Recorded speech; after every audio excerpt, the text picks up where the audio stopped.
հարցազրույցների ժամանակ դրանց մասին խոսել եմ։ Ուրեմն այսօր նկատեցի Սամվել Ֆարմանյանի ուրեմն հարցազրույց այսօր Arm Comedy ուրեմն podcast-ի հետ, որը ունեցել են այսօր հրապարակվել էր, եւ այդտեղ հետարքիր մտքեր են ցակել primaries-ի կապակցությամբ։ Հետարքիր էր ինձ համար այդ primaries-ը, քանի որ եթե հիշեք, նման գաղափար Հայաստանում մեկ անգամ նաև արձակեց Նիկոլ Փաշինյանը, եթե չեմ սխալվում, Գյումրու ընտրություններից առաջ էր, եթե չեմ սխալվում, այնտեղ սկսեց primaries անցկացնել, որով պետք է լինի ԿՊ-ի տեխնացուն, հետո այդ primaries-ների արդյունքում Սարիկին հանեցուց եւ տեսանք թե արդյունք իր համար այնտեղ ինչ եղավ։ Հիմա չգիտես որտեղից որտեղ այս մարդիկ սկսել են խոսել այսօրվանից primaries-ի մասին։ Հիմա հետարքիր է մարդիկ, ովքեր մինչև 3 ընդհանրապես ընտրությունների գաղափարը քխ էին համարվում, ասում էին դա վատ է, չպետք է մասնակցել ընտրությունների։ Նրանց, ովքեր ընտրությունների մասին էին խոսում, իշարեց դրանց նաև ինձ եւ մյուս քաղաքական ուժերին, ովքեր այսօրվանից սկսած արդեն պատրաստվում են, շատ ակտիվ կերպով ներգրավված են ընտրությունների թեմայի մեջ եւ համոզված են, որ այսօրվանից պիտի սկսենք պատրաստվել ընտրությունների համար։ Նրանց մեղադրում էին, իսկ Նիկոլի ջրաղացը ջուր ծաղրում էին, քարկոծում էին, թիրախավորում էին ամեն տեսակ։ Հիմա հետարքիր կերպով այսօրվանից հիմա այսօր էլ չէ մի քանի անգամ արդեն գրում է, բայց այսօր մի տեսակ կարծես նոր առաջարկությամբ են հանդես եկել եւ նույն մարդկանց համար հիմա ընտրությունները դարձել է թեմա, բայց հիմա primaries-ի գաղափարն են բերում առաջ քաշում։ Ես շատ համառոտ անդրադառնամ իրենց առաջարկը նոր ինչ է եղել, հետո խոսամ թե ինչու է այս առաջարկը նույն impeachment-ի նման անիրական եւ գաղափար, որը ոչ միայն չի հանգեցնելու որևէ արդյունքի, այլ ընդհակառակը պարակտելու է, վնասելու է եւ ջուրալցնելու Նիկոլի ջրաղացին եւ արդյունքում նման գաղափարի մասին խոսել ընդհանրապես եւ դրա վրա պնդելը եւ տարածելը ունենալու է շատ բացասական էֆեկտ եւ հանգեցնելու Նիկոլ Փաշինյանի ընտրությանը։ Ուրեմն ես կարդամ Սամվել Ֆարմանյանի ուրեմն առաջարկը, որ կատարել էր։ Ինչ է հայտ առաջարկում ուրեմն Սամվել Ֆարմանյանը։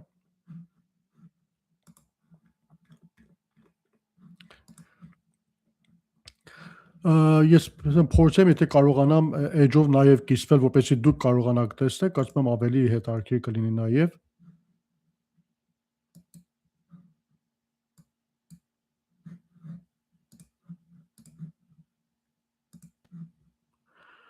Հուսով եմ, որ դուք այս պահին տեսնում եք, եթե չէ, ես կկարդամ։ Ուրեմն գրելա որ ընտրությունների մասին ինչ է լինում, ուրեմն այդ podcast-ի ժամանակ իբր գաղափար ստեղծվեց։ Ես լսեցի գաղափարը հիմնականում Սերգեյի գաղափարն էր, բայց հետո Սամվել Ֆարմանյանը դա սկսել է զարգացնել եւ նման առաջարկություն է անում։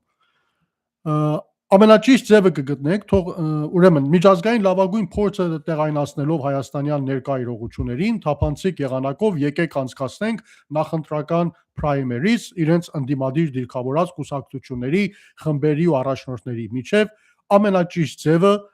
կգտնենք։ Թող ընդդիմադիր ժողովուրդը, որն այսօր ճնշող մեծամասնություն է, իր ուղիղ մասնակցությամբ ու քվեարկությամբ նախապես որոշի երկու պարզ բան. A. Ում առաջնորդությամբ է ցանկանում համախմբվելու ընտրություններով հեռացնել Նիկոլին, B. Ձևավորի ընդդիմության նախընտրական ցուցակը կազմած իր կողմից նախապես ընտրված տեխնացուներից, քաղաքական ամենատարբեր ուժերից ու նախաձեռնություններից։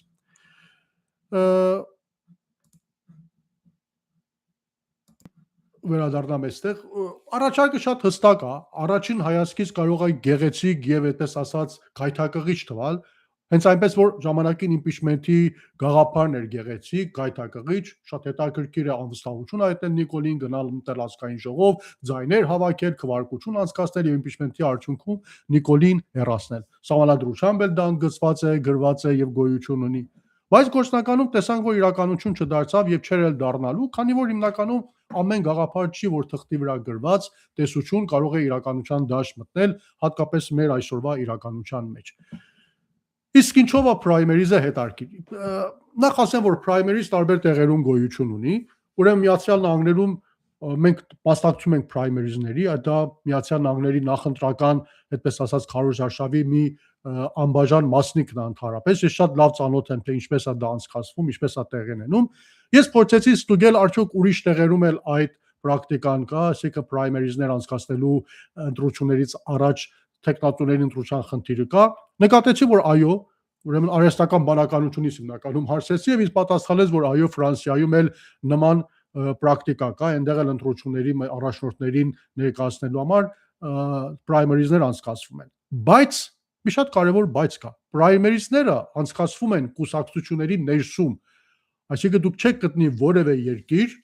որևէ այդպես ասած ընտրական համակարգ, որտեղ ընդդիմությունն է պրայմերիզներ անցկացնում, որը ընդհանրապես ծիծաղելի է եւ ծիծաղի առարկա կարող է դառնալ։ Պրայմերիզը ինչ է նշանակում։ Նշանակում է այն, որ դու քո կուսակցության մեջ ընտրություն ես անցկացնում եւ քո կուսակցության շարքերում ընտրություն անցկացնելով որոշում ես, թե ով պետք է գլխավորի քո ընտրական ցուցակը, քո կուսակցության ընտրական ցուցակը կամ այդպեսով ճշտվեց նաեւ քո ընտրական ցուցակները։ Օրինակ, Միացյալ Նահանգներում պրայմերիզներ անցկացնում են, դեմոկրատներ իրենց համար են պրայմերիզ անցկացնում, հանրապետականները իրենց համար են պրայմերիզ անցկացնում եւ դրա արդյունքում որոշվում է դեմոկրատականների տեխնացուն եւ հանրապետականների տեխնացուն, ով պետք է լինի համապետական վերջին ընտրություններում։ Որքան ստուգեցի, Ֆրանսիայում էլ նույն գործընթացն է տեղի ունենում։ Բայց դուք որևիցե տեղ չեք տեսնի այսպիսի մի գործընթաց, որ ընդդիմությունը հավաքվի եւ պրայմերիզ կամ նախընտրական ընտրություններ անցկացնի, որպեսզի ընդդիմությունը մեկ նպատակի շուրջ համախմբվի։ Շատ պարզ պատճառով, քանի որ ամեն կուսակցություն ամեն կերպ ունի իր նախընտրական ծրագիրը, իր տեխնացուն, իր գաղափարախոսությունը եւ գրեթե 0 հնարավորություն կա, որ դու կարողանաս տարբեր կուսակցությունների համոզես, որ դուք ձեր գաղափարախոսությունը, ձեր մտածողությունը, ձեր նախընտրական ծրագրերը մեկ կողմդրեք եւ եկեք բոլորս միասին մեկ հատ նախընտրական ծրագիր մասնակցենք, մեկ ցուցակում մասնակցենք եւ մեկ տեխնացում մասնակցենք։ Ընդհանրապես ծիծաղելի, ուրեմն դա երևույթ է։ Երկրորդ պարագան, որ հիմա ընդհանրապես հետաքրքիր է, դա է, որ ընտրական գործընթացը ինչպես է տեղի ունենում։ Օրինակ Միացյալ Նահանգներում այդ պրայմերիզը անց է կացնում հենց այն կառույցը կամ այն կազմակերպությունը, հենց այնպես է կազմակերպվում, ինչպես ընտրական ընտրություններն են տեղի ունենում։ Ասենք մոտավորապես 1 տարի առաջ, ընտրություններից 1 տարի առաջ նույն ձևաչափով, նույն ձևով, որ մենք ասենք նախագահական ընտրություններին ենք մասնակցում ենք պրայմերիզ ընտրությունների։ Բայց ինչ տարբերությամբ, օրինակ եթե ես գրանցված եմ որպես հանրապետական հանրապետության աջակից, հանրապետական կուսակցության աջակից կամ դեմոկրատական կուսակցության աջակից, իմ հասցեին ուղարկվում է այդ կուսակցության ցանկը, կամ եթե գնում եմ ընտրական կենտրոններ, այդ ցանկն եմ ես ընտրում, ինձ թույլ է տրվում միայն այդ ցանկի մեջ ընտրություն կատարել։ Ու ես դեմոկրատական տեխնացուների մեջից մեկին ընտրում եմ, որը ցանկանում եմ լինի վերջում այդ կուսակցության վերջնական տեխնացուն, դրա արդյունքները ամփոփվում է եւ վերջում ուրեմն դա ներկայացնում այդ անձը ներկայացնում է որպես տեխնացու։ Իդեպ դա էլ վերջնական չի, որտեղ դե գիտեք արդեն պատվիրակություններ են ընդունվում, պատվիրակությունները պետք է գնան կոնգրեսի մասնակցեն եւ այդ ազգային կուսակցության կոնգրեսն է որ վերջում ժողովրդի ձայները նկատի առնելով հաստատում է, որ այդ անձը լինի տեխնացու։ Կարող է նաեւ չհաստատի, պատմության ընթացքում Միացյալ Նահանգներին եղել են, որ ընդհանրապես պրայմերիզի արդյունքները ուրիշ բան է եղել եւ վերջում ուրիշ մի բան է ուրեմն հաստատվել։ Նույնը նաև ասա, եթե չեմ սխալվում, Միացյալ Նահանգներում տեղն է սա Բայդենի, ապակշամ Բայդենի անուն էր պրայմերիզը, դուք եկեք հրաժարվեց ուրիշ բաներ ընդհանրապես տեղի ունեցան։ Հետևաբար շատ անհավանական եւ ծիծաղելի է, եթե դու առաջարկես, որ կուսակցական մեկ համակարգ բերի, այդպես ասած, դա տարածվի համապետական մասշտաբներով եւ փորձել, ասենք, համապետական մասշտաբներով դա կազմակերպել։ Հիմա պատկերացրեք, Հայաստանում ուզում ենք պրայմերիզ անցկացնենք։ Ո՞վ է անցկացնելու այդ ընտրությունները։ Ինչ ձևաչափով անցկացվելու, ով է հստուկելու արդյունքները, ինչպես է դա ներկայացվելու, ինչպես է կազմակերպվելու։ Ամենալավ տարբերակը կամ հասկանալի տարբերակն է, որ դա պետք է լինի կենտրոնական ընտրական հանձնաժողովի կողմից, քանի որ ուրիշ որևիցե կառույց հնարավորություն չունի նման մասշտաբով ընտրություններ կազմակերպել, դրա ճիշտ լինելը, թափանցիկ լինելը, խախտումներ չլինելը կարողանա երաշխավորել։ Իսկ եթե դու փորձում ես ընդդիմությամբ հավաքվել դա անել, դա որևիցե երաշխիք չի կարող ունենալ, քանի որ դա սահմանադրությամբ ամրագրված չի, ընտրական օրենսգրքով ամրագրված չի, բնականաբար չկան վերահսկողության համապատասխան մեխանիզմներ, հստակ չի ինչա տեղի ունենալու, եւ գիտեք, հենց այդպես խակ մեկ գաղափար է, որը հրապարակ է նետվում, չգիտեմ ինչ նպատակով կամ ավելի շուտ գիտեմ ինչ նպատակով է դա տեղի ունենում, բայց գործնականում որևիցե արդյունքի մեջ չի տանելու, ինչ այնպես ինչպես impeachment-ը մեջ չտարեց որևիցե տեղ եւ չհասեց որևիցե արդյունքի։ Որն է դրա վտանգը։ Հիմա կասեք դե լավ, մի հատ գաղափար է տարածել են, հիմա կասեն, վերջում էլ չի լինելու, հիմա ի՞նչ է խնդիրը։ Impeachment-ի դեմքում էլ նույնն էինք ասում, բայց հիշեք, որ փետրվարից հետո երբ impeachment-ի այդ գաղափարը սկսեցին տարածել, դա ինչպիսի խոր պառակտման ընդդիմության դաշտում բևեռացումների մեկ ճամբարից մյուս ճամբարի հրետանակոծումների, այդպես ասած դիրքավորումների արդյունքում դրան հանգեցրեց։ Եվ դրա ում էր ծառայում բնականաբար, շատ պարզ է, որ դրա միջավայրը միայն լինում է Նիկոլ Փաշինյանը։ Հետևաբար նույնը լինելու նաև պրայմերիզի կապակցությամբ, երբ դու սկսում ես այդ գաղափարը տարածել, գաղափար, որ ընդհանրապես որից արդյունք չի տալ, եւ հետո սկսում ես պնդել քո գաղափարի վրա, եւ ընդհանրապես այդ գաղափարը ինչպես impeachment-ու դեմքում ներկայացնում են մարդիկ, ովքեր ունեն հսկա լսարան, հսկա քարոզչական միջոցներ եւ կարողանում են այդ միտքը ժողովրդի մեջ տարածել եւ դժբախտաբար մանրամասնությամբ չեն քննարկման դնում թեման, ինչպես impeachment-ի դեպքում միայն 4 սահմանադրության 4 հոդվածներ էին նկատի առնում, անտեսելով, ասենք, ազգային ժողովի կանոնակարգում գոյություն ունեցող 10 հոդվածները, որոնք կանխում էին հիմնականում impeachment-ի իրականություն դառնալը, ժողովրդի մի խոշոր հատվածի մոտ սկսում է միտք տարածվել, դեցեք, ուրեմն էս էլ կարող են անում, բա ինչու չեն անում։ Ասում ենք համախմբվել, դες էլ լավ համախմբվելու գաղափար է։ Ինչու՞ չեք գալիս պրայմերիզ անցկացնեք, համախմբվեք։ Ու բնականաբար սա հիմա ստեղծելու է նոր, այդպես ասած, մի հատ առիթ, մի հատ մատերիալ ընդդիմության այն հատվածին, որը հիմնականում ճիշտ տրամաբանելով, խելքը գլխին դինելով, հասկանալով, որ սա մեզ որից է տեղ չի տանելով, ընդհանրապես հնարավոր չի դեմ է գնում պրայմերիզի գաղափարին, սկսելու են հիմնականում նրանց տիրախավորել, ինչպես impeachment-ի դեպքում դա տեղի ունեցավ։ Ցավոք սրտի, ինչպես impeachment-ի դեպքում, հավանաբար այստեղ էլ նաև հավասար պայմաններ չեն ստեղծելու, որպեսզի թեման դնի քննարկման, իրենք փորձելու են ամեն կերպ իրենց թեման առաջ տանել եւ մի ձևավորել, ասում եմ, ինչը վտանգավոր է, ինչպես impeachment-ի գաղափարը, տեսանք ինչպես հանգեցրեց հսկայական պառակտումների ընդդիմության դաշտում, թշնամանքների միջև մենք որտեղ առաջացանք, նույնիսկ խորհրդանական երկու ընդդիմությունների մեջ լուրջ խնդիրներ էին առաջացել։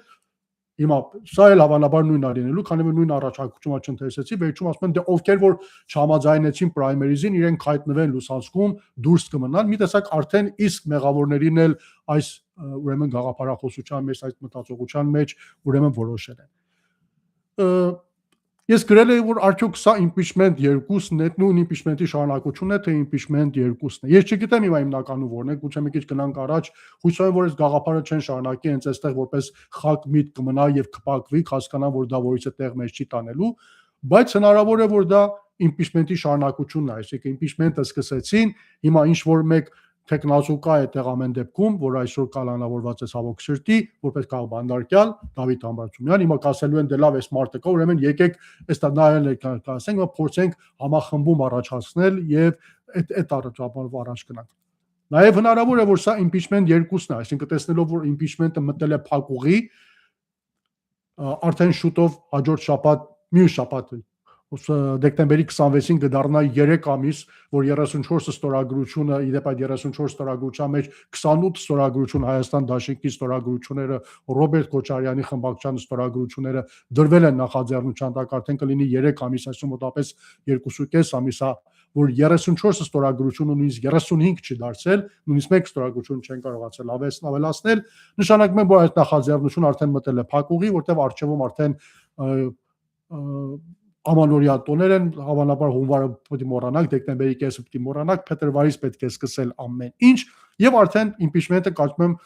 դա պետք է համարել մոռացված գաղափար, հետաբար պետք է բերել impeachment-ի համար նոր փոխարինող ինչ-որ գաղափար ստեղծել, impeachment-ով չկարողացան ամեն կերպ համախմբումը ստեղծել, հիմա պետք է փորձեն մեկ նոր, այդպես ասած, նախաձեռնություն կամ նախագիծ ներկայացնել, հիմա primary-ն է, փորձեն այդ primary-ի շուրջ ամեն դեպքում համախմբում ձևավորել, բայց խնդիրը որտեղ է կայանում, նույնիսկ այն մարդիկ, ովքեր նման գաղափար են առաջ բերում, հիմնականում առաջիններն են, ես հավատացած եմ, որ կանխելու են իրական primary-ի գոյություն ունենալը, քանի որ այս մարդկանց համար համախմբումը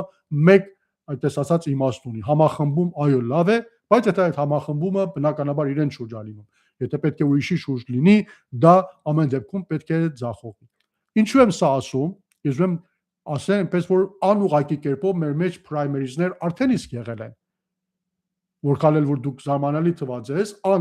ոչ պաշտոնական, անուղղակի primary-ներ կամ նախընտրական այդպիսի ասած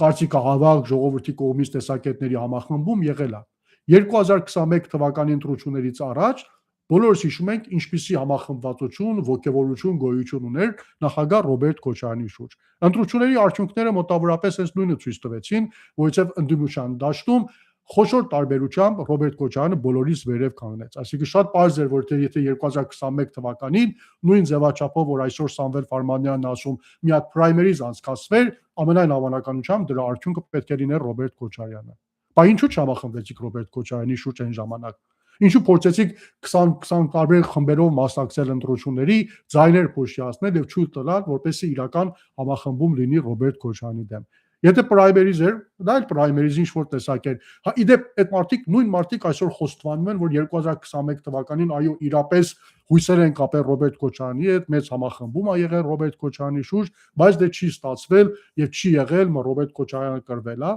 Բայց ուրեմն իրենք խոստովանում են, որ այդ պրայմերիզը ոչ պաշտոնական կերպով 2021 թվականին դրա արդյունքներ իրենք ունեցել են։ Հիմա հարց, ինչու այն ժամանակ չհամախմբվեցիք նախագահի շուրջ, կամ 2024 թվականին Բագրատ Սրբազանի շուրջ։ Իդեպ այդ podcast-ի ժամանակ նման Բագրատ Սրբազանի օրինակներ են բերում, որ ժողովրդի միջից մի տեսակ այդպես պրայմերիզ էր Բագրատ Սրբազանի երևույթի Երևան գալը։ Բայց դե հիշենք, որտեղ գնաց այդ շարժումը, ինչպես ձախողեց, ես դրա մասին շատ եմ խոսել, չեմ ուզում այսօր ժամանակը, այսպես ասած, հատկացնել դրան, կրկնված թեմաները կրկին շարունակել, հայտարարությունները կան, կուսակցությունների դիրքորոշումները կան, ովքեր պաշտոնական ինչ էին հայտարարում, թիկունքում ինչ էին անում, բայց արդյունքում տեսանք ինչ եղավ։ Ամեն դեպքում պրայմերիզները լավ արդյունք չեն տալիս, բացի այն, կա չափազանց վտանգավոր մեկ երևույթ։ Ինչ է լինում արդյունքում, մարդիկ ովքեր ունեն լսարանային հսկա, այդպես ասած, ֆեյքեր, տելեգրամյան ալիքներ, տարբեր այդպես ասած կարողանում են ժողովրդի ուղեղների վրա ազդել, քանի որ վերջնական ընտրություններ չի, այդպես ասած ոգևորության ֆոնի վրա ձևավորված ընտրություններ են պրայմերիզները, ոչ մեկ տրամաբանական, որտեղ այդտեղ առաջնորդի խնդիր ա դված, ում եք սիրում տեսնեք առաջնորդի դիրքում, ում հետևից եք սիրում գնալ։ Այդտեղ հիմնականում մարդիկ ժամանակը չունեն նախընտրական քարոզարշավ իրականացնելու, որտեղ պրայմերիզները, օրինակ Միացյալ Նահանգներում ընտրություններից 1 տարի առաջ պրայմերիզ ա լինում, այդ պրայմերիզից 1 տարի առաջ էլ կամ ամիսներ առաջ էլ արդեն նախընտրական պրայմերիզի համար նախընտրական քարոզարշավ է իրականացվում եւ մարդիկ մանրամասնորեն ճանաչում են իրենց տեխնացուներին։ Հիմա պատկերացրեք, մենք հունիսին ունենք ընտրություններ, երբ եք այդ նախընտրական քարոզարշավը ներկայացնելու, երբ պիտի ժողովուրդը ծանոթանա այդ տեխնացուների հետ, նրանց ընտրական ծրագրերից, որ մեկ էլ ընտրություն կատարի։ Եվ դրա արդյունքում բնականաբար հնարավոր է, որ այդ նախ պրայմերիզների արդյունքում կան Երևան դուրս կան մարդիկ, ովքեր հիմնականում շատ էլ ժողովրդի այսօրվա, այդպես ասած, ցանկությունը չեն դրսևորում։ Հիմա կասեք ժողովրդի ընտրությունն այո, բայց երբ կգնանք վերջին ընտրությունների ժամանակ, ահա այնտեղ մենք կանգնենք ցավալի երևույթի դիմաց, որտեղ շատ մարդիկ, ովքեր օրինակի համար ցանկություն ունեն իրենց տեխնացուին տեսնել, այդպես ասած, այդ դիրքի մեջ, չեն մասնակցի ընտրություններին, կհիասթափվեն, կհուսախաբեն եւ ընտրությունների մասնակցությունը կբերի ցած։ Հիմնականում այս ձևաչափով պրայմերիզը Հայաստանում անցկացնելը ոչ թե ինչպես Սամվել Ֆարմանյանն ասում, ժողովրդային մասնակցությունը կբերի հասցնի 1.5 միլիոնի, որը ես էլ եմ համոզված, եթե այդքան մասնակցություն լինի ընտրություններին, Նիկոլը անհավանական է, որ 0 հավանականություն կա, որ կարողանա վերընտրվի, բայց եթե նախորդ ընտրություններին մենք ունեցել ենք առնվազն 7-800,000-անոց 1 միլիոնանոց մասնակցություն, օրինակ 1 միլիոն 200,000-ի մասնակցություն ենք ունեցել ընտրություններին, վստահ եղեք, եթե պրայմերիզով գնանք եւ մի հատ միասնական տեխնացու այդտեղ ներկայացվի, ես ես վստահեցնում եմ, որ հատկապես ընդդիմության դաշտում մենք քվեների այդպես ասած փոշիացում անկում ենք ունենալու ձայ մասնակցության եւ շատ մարդիկ չեն մասնակցելու։ Շատ բարձ պատճառով, որտեղ օրինակի համար եմ ասում, Ռոբերտ Քոչարյանի աջակիցները գնում են մասնակցում են ընտրությունների, ձայն են տալիս, քանի որ ցանկանում են Ռոբերտ Քոչարյանին տեսնել, ասենք ղեկավարի դերում։ Ասենք մեր ձևով շարժման մարդիկ գնում են ձայն են տալիս մեր ձևով շարժման տեխնացուին, որպեսզի ցանկանում են նրան տեսնեն։ Ես ինչ գիտեմ, միասնության թևեր, այսպես գիտեմ, նոր ձևավորված այդ կուսակցության համախոհները գնում են մասնակցում են ընտրությունների, որտեղ ցանկանում են օրինակի համար այդ Արման Թաթոյանին տեսնեն վարչապետի պաշտոնում կամ նույնը Էդմոն Մարուկյանի դեպքում Լուսավոր Հայաստանի։ Բայց հիմա եթե օրինակի համար գալիս է ընտրվում է, ես ինչ գիտեմ, Արման Թաթոյան, հիմա որքան էլ որ Ռոբերտ Քոչարյանը կամ մյուսներ ժողովրդին հորդորեն գնացեք մասնակցեք, եկեք ինքներս մեզ չխաբենք, շատ բնական է, որ շատ մարդիկ չեն մասնակցել ընտրություններին, քանի որ հավանաբար չեն ցանկանում իրենց տեխնացուից բացի ուրիշ մեկին ձայն տալ։ Եվ սա է վտանգը, որը ներկայացնելու այս պրայմերիզը եւ հիմնականում ոչ միայն չի հանգեցնելու, այդպես ասած, մասնակցության տոկոսի բարձրացմանը, այլ ընդհակառակը այս ձևաչափով լուրջ վնաս է պատճառելու եւ դրա արդյունքում շատ բնական է, որ մեծանալու է Նիկոլ Փաշինյանի ոչ միայն Նիկոլ Փաշինյանի վերընտրության շանսը, այլ ընդհակառակ ընդդիմության ձայները փոշիանալու են եւ դաշտ է բացվելու գրպանային ընդդիմության համար, որտեղ նրանք ովքեր չեն մտել այդ համախմբման մեջ եւ ունեն իրենց հստակ աջակիցները, նրանք ավելի շատ Երևան գան եւ կարողանան այս ցուցակում բարձրացնել։ Ես այս թեման հիմա այդքանով կփակեմ։ Եթե առաջիկ օրերին շարունակեցին խոսել այս թեմայի մասին, եթե լրջացավ թեման, կարծում եմ առիթը կլինի նաև այս primary-ի մասին նաև շատ հստակ թվերով, օրինակներով խոսել, թե ինչպիսի վտանգավոր արդյունք ունենալու հատկապես ընդդիմության դաշտում։ Ընդդիմության դաշտում եթե պետք է լինի համախմբում պետք է լինի տարբեր բևեռների շուրջ, եւ այդ բևեռները պետք է կարողանան ժողովրդին համախմբել եւ դաշտի քաղաքական դաշտի հետ դատարկ թափուր մնացած տեղերը լցնել եւ գալ վերև։ Հիմա շատերիդ կարող է զարմանալի թվալ, չգիտեմ ինչպիսի տպավորություն կթողնի իմ ասածը ձեզ մոտ, բայց օրինակի համար ես գնահատում եմ Էդմոնդ Մարուկյանի երեկվա կատարած հայտարարությունը։ Հակառակ նրա նախկին դիրքորոշումներին, որ ինքն էլ ասեց, որ նախկինում այդպիսի դիրքորոշում ա ունեցել, որ նախկին նախագահները չպիտի մասնակցեն, հիմա օրինակի համար ճիշտ հակառակն ա մտածում, որ եթե Ռոբերտ Քոչարյանն ունի ձայներ, թող մասնակցի ընտրազանգվածին բերի հրապարակ։ Եթե ես գիտեմ մեր ձևով շարժում ունի, պես ասած, համախոհներ, թող իրենցը բերի եւ ինքն էլ գա մասնակցի։ Եվ ես այդ գաղափարին չափազանց կողմ եմ, որքան էլ որ դուք չհավանեք գուցե Էդմոնդ Մարուկյանի անձնավորությանը, բայց հենց այնքան որ այդ նման հայտարարություն ա կատարում եւ այդ ձևաչափով ա փորձում մոտենալ ընտրությունների թեմային, իր ներկայությունը չի հակադրում ուրիշների ներկայության, չի ասում այսինչը չլինի որպեսի ես լինեմ, այլ ասում թող նա լինի, ես էլ կգամ իմ բաժինը կբերեմ։ Ես կարծում եմ, եթե բոլոր քաղաքական ուժերը անիմաստ primary-ներ անցկացնելու, նախընտրական այսպիսի ամեն տեսակ համախմբման գաղափարներ առաջ քաշելու փոխարեն այս ձևաչափով առաջնորդվեն, կարծում եմ մենք շատ ավելի արդյունավետ արդյունքներ ենք ունենալու հաջորդ ընտրությունների ժամանակ եւ բնականաբար մեծանալու է մեր հաջողության շանսերը մյուս ընտրությունների ժամանակ։